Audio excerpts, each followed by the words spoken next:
bosque encantado.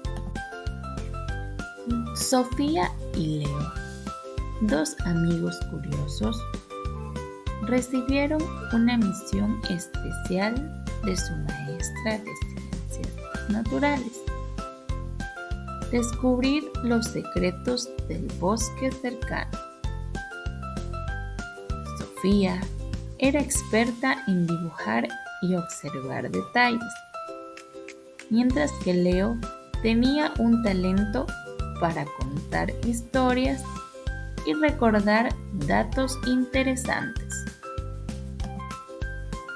Armados con una libreta, lápices de colores, una cámara y una grabadora, se adentraron en el bosque.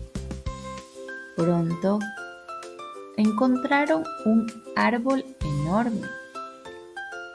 Sofía dibujó sus hojas y bellotas, mientras que Leo grababa los sonidos del viento susurrando a través de las ramas.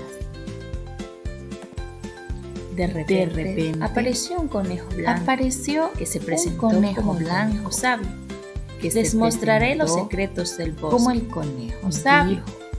El conejo les mostraré a un claro lleno de plantas medicinales, dijo el conejo, explicando sus propiedades curativas. Los llevó a un claro tomó lleno de plantas y dibujó las plantas mientras Leo grababa la explicación del conejo, sus propiedades curativas. De repente apareció un conejo blanco, tomó notas, se presentó como el y dibujó las plantas. Les mostraré los secretos del bosque. Grababa la explicación del conejo.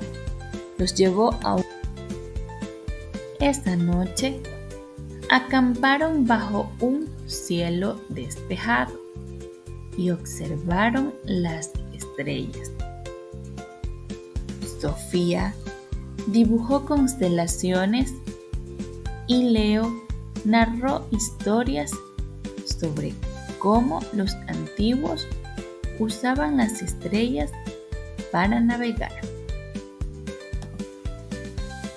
De vuelta en la escuela, presentaron sus descubrimientos a la clase.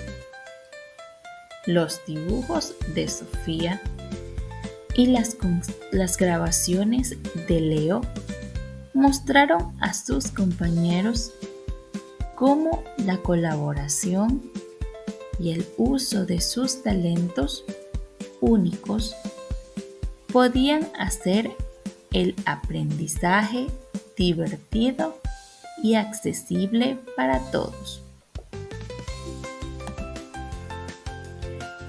Muchas gracias por mostrar atención a nuestro cuento Dúa.